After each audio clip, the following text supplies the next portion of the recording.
An eerie world of imagination comes to life before our eyes as we go behind the scenes to discover the magic and mysteries of the stop-motion animation classic, Tim Burton's The Nightmare Before Christmas. To create the film's mind-boggling imagery and outrageous characters, a team of over 100 artists and technicians spent 3 years of painstaking frame-by-frame animation as they pushed the limits of this cinematic art form. Well, I grew up liking those stories like, you know, every Christmas you'd watch things like Rudolph the Red-Nosed Reindeer or like The Grinch That Stole Christmas. Those were my favorite like holiday specials when I was growing up. So when I was working at Disney, I designed something that's sort of like the reverse of that. It's like the Grinch in reverse, so to speak, about this character who finds Christmas and loves it and decides to try to do it himself. Tim very much developed the story. The concept is his, the main characters, the tone, the look.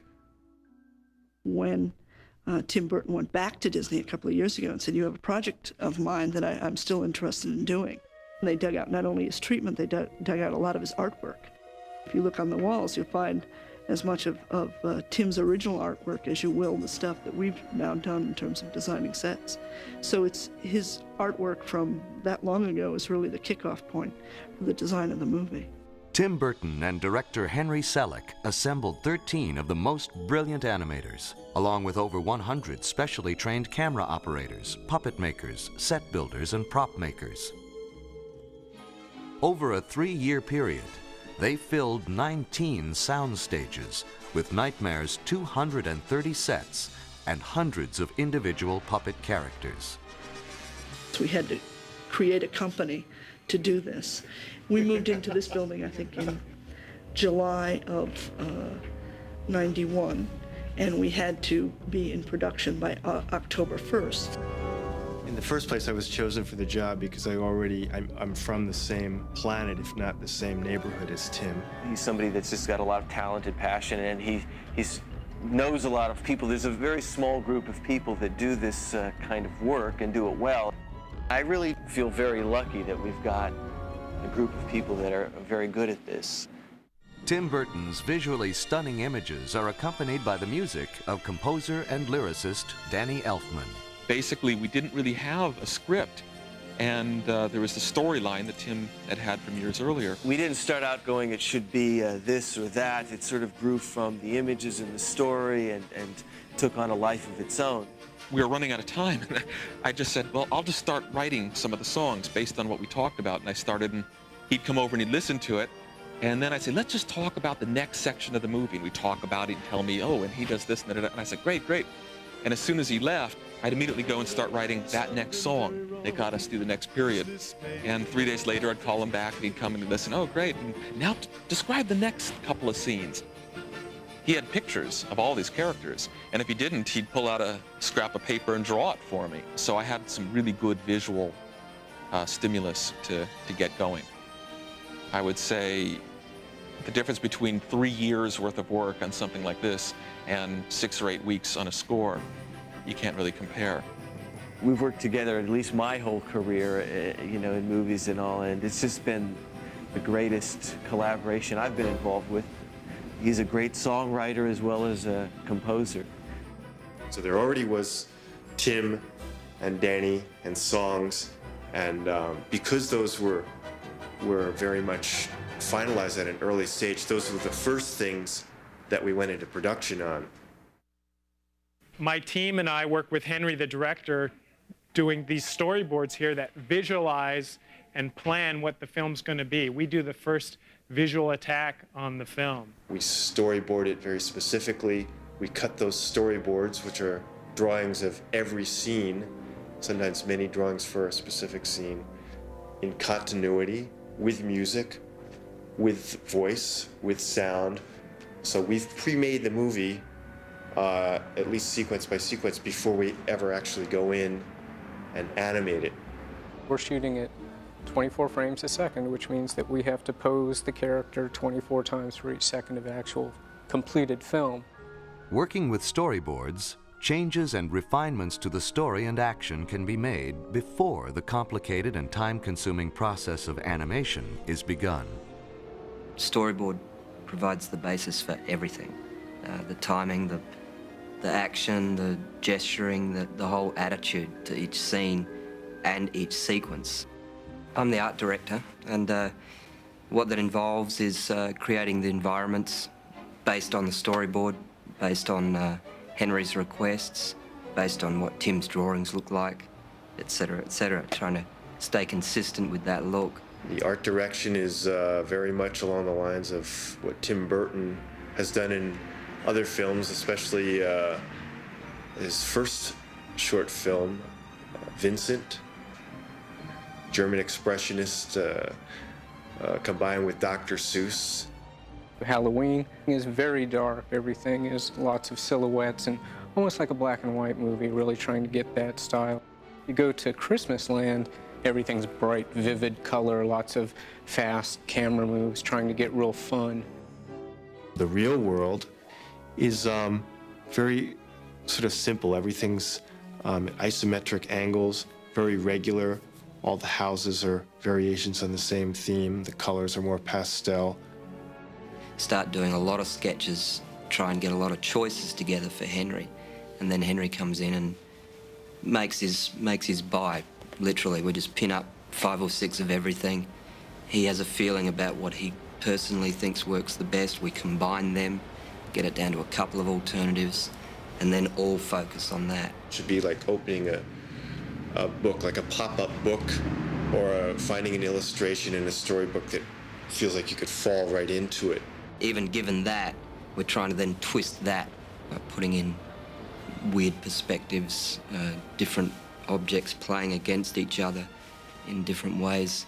The art directors wanted to give the sets and characters a look that was reminiscent of the pen and ink illustrations of artists like Ronald Searle or Edward Gorey, with their elaborate textures and cross-hatching.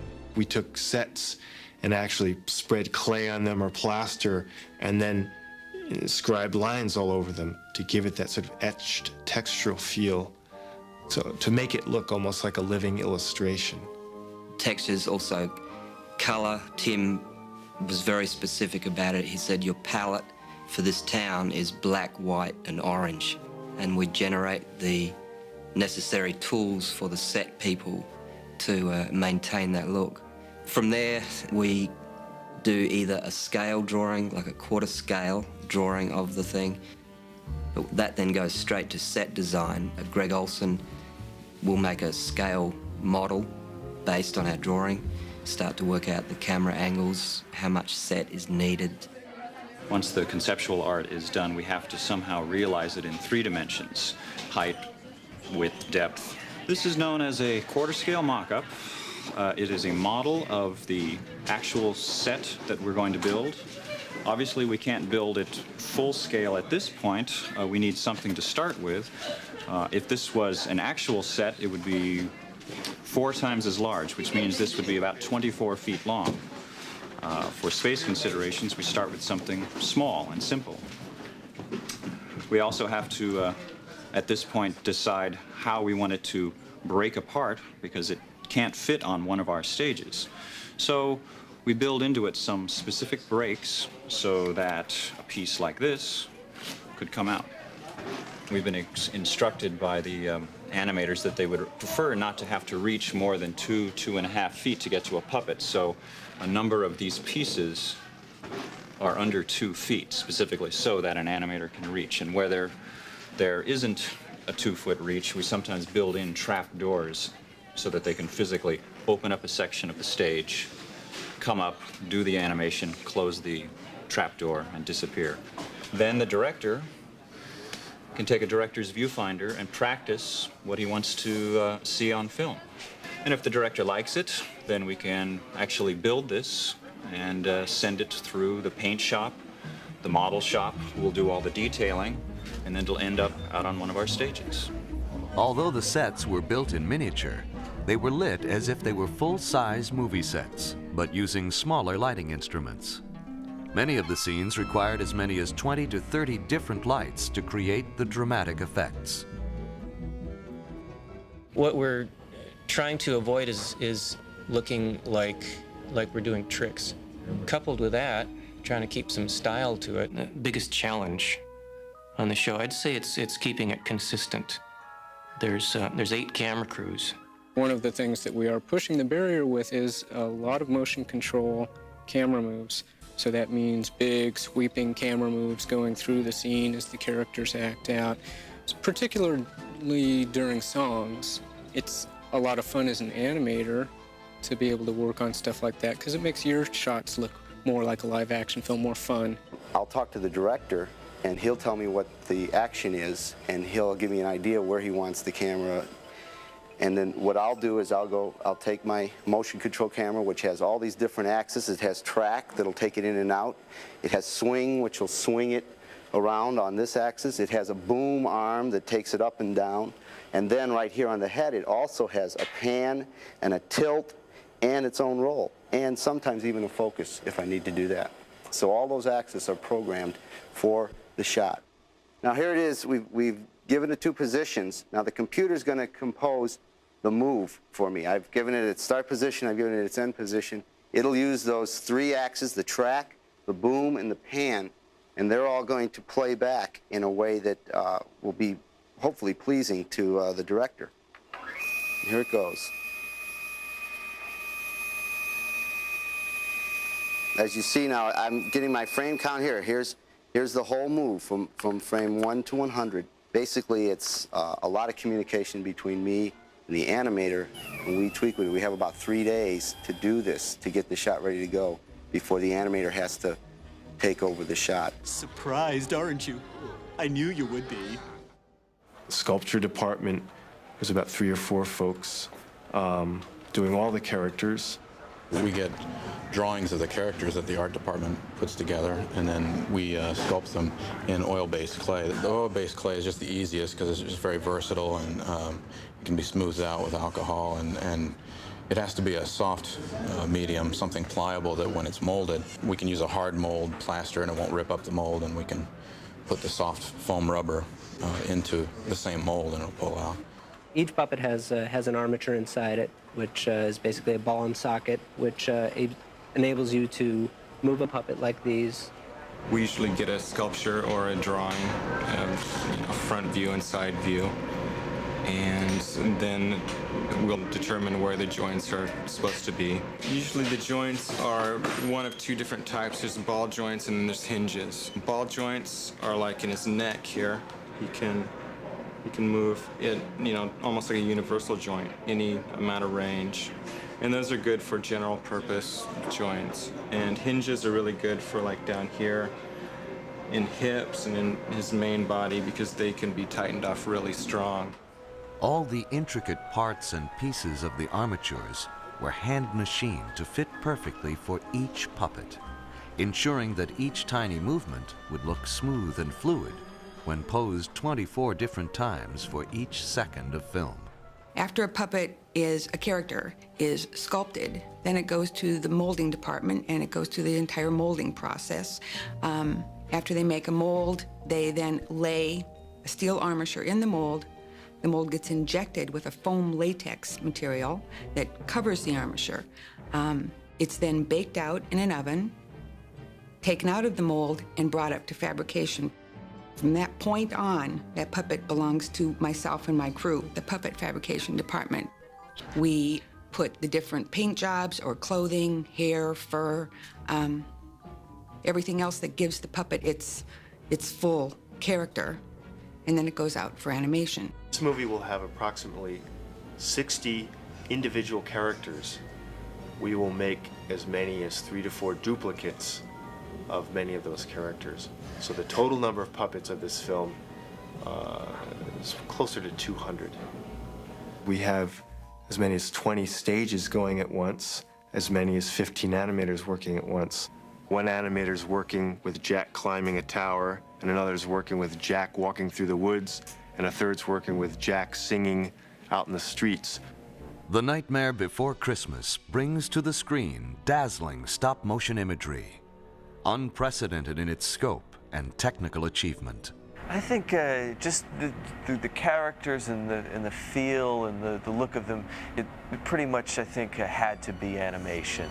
Here, let me show you. Stop-motion animation is a process whereby we take a puppet like this and we move them a little bit. Take your hand away, take a picture. We move them a little bit more. Take the hand away, take a picture. We repeat that. Picture, picture. We develop the film and we play it back, and without my hand being involved at all, his arm's gonna swing around like this. It's a way to bring inanimate objects, objects that aren't alive, to life. To complete just 1 minute of finished film takes an entire week of shooting. It requires, in my opinion, quite an artist and a technician, and that's a hard combination to find. A very important part of doing really good stop motion is the same as any other animation, and that's being able to act things out for yourself and really feel it, and then translate that into what the character does. By getting my own imagination going and seeing how it's going to play in my mind, I act it out, and I play with the puppet a little to see if my actions can be duplicated by the puppet. And if they can, then I talk to Henry, the director, and see if he likes it. They'll memorize it with their body, act it out several different ways. I'll act it out for them. We go back and forth and arrive on something. Down, takes it up, looks, there's something in there, huh? Reaches inside, gets bit, and then fixes it on, and leans in just as they finish. Christmas time. Now. I think a lot of animators, stop-motion animators and 2D animators also, are just frustrated actors and possibly shy actors like myself who, wouldn't want to get in front of the camera. And so it's kind of the nice sense to be able to let people see you, but not really see you. I get to hide behind puppets. We know the basic blocking. We know the length of the scene within a few frames. So there's a very tight, confined space the animator has to plug in. At that point, the animator becomes the character. Eureka! Jack, he's designed as a long-limbed, elegant, spider-like man, and naturally sort of wants to move that way. We'll go insofar as actually analyzing that stuff frame by frame with a video recorder just to see how things move. We get the move nailed and lighting, and we shoot tests, and we put them on loops and see them over and over and comment on virtually everything. We do a series of tests called pop-throughs and run-throughs, and I talk with the director. He'll tell me what he likes, the changes he wants, and then we'll go for the final take. We'll just be testing 3 or 4 times to make sure we like the action. And when the animator and the director feel comfortable with the acting that's going on, the overlapping of action between characters, then it's like, okay, now go for the hero shot. But in 6 days, something might happen, like a light might get jarred or the camera might slip. And when you're playing it back at speed, you're going to notice that. And that sometimes is a shot killer. It's not like a cell animated film where if you have a little problem with a frame, you can go back and erase that line, redraw it, and then rephotograph it. If you have a problem with a frame, you have to rephotograph the entire thing. So you've always got that sort of pressure on top of your head that, while you're in the middle of a 400 frame shot that's taken 10 days to shoot, it's the 9th day and something goes wrong. Ah, there goes Christmas. To animate Jack's facial expressions and mouth movements, the animators used hundreds of hand-sculpted replacement heads. So every time he makes a different mouth position, A, E, I, O, U, and then everything in between, and then in a mad way or a sad way or a happy way or a neutral way, we have to have a whole different sculpt of the head. We might use as many as 400 distinctly different Jack heads. Voices are read on exposure sheets so we know precisely when to change a mouth position. We've fed a photograph of each head into this computer. Then we pick a head to match each syllable of the character's dialogue or song. This establishes which head or mouth position the animator will use. Oh, somewhere deep inside of these bones, an emptiness began to grow. For instance, I need to use head number 43, so I'm to look here. There's 43, and that's the head that I'm using right now. I've been asked, how do you make a character blink? For Jack, we have these replacement series. So what I do is just take these, place them into Jack's eye. And so I do that for both eyes. And then after I take that frame of film, I take this out, close it a little bit more, take the frame of film, and then put the closed eye in. I might do this for 3 frames. So you're getting very quick action of just a blink, which brings the character to life even that much more. And that's just one more element of his realism. Just an extra touch. Sally, she's actually probably got the best armature for subtle acting. She is supposed to be a little off balance, out of kilter, so we push her, we actually turn the camera at times, we put her neck out of joint, try to make her feel like she's faltering at times. The puppet of Sally is able to speak and show emotions in a similar way to Jack. Animators can choose an entire new face for every expression change. Because she has lovely long red hair, and we can't easily change her whole head, like Jack's, we have given her a mask. So from her hairline back, there's literally a mask for every expression change.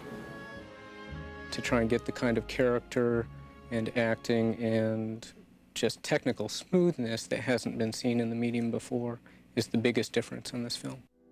The final layering of atmospheric effects includes snow, smoke, shadows, fire, and electric lightning bolts.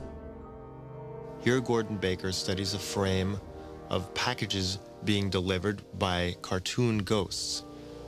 First, the packages, which we fly on strings, are traced a frame at a time in a process called rotoscoping. Then the ghosts are hand-drawn to fit a frame at a time around those packages. The two are composited together, and that's the result you see.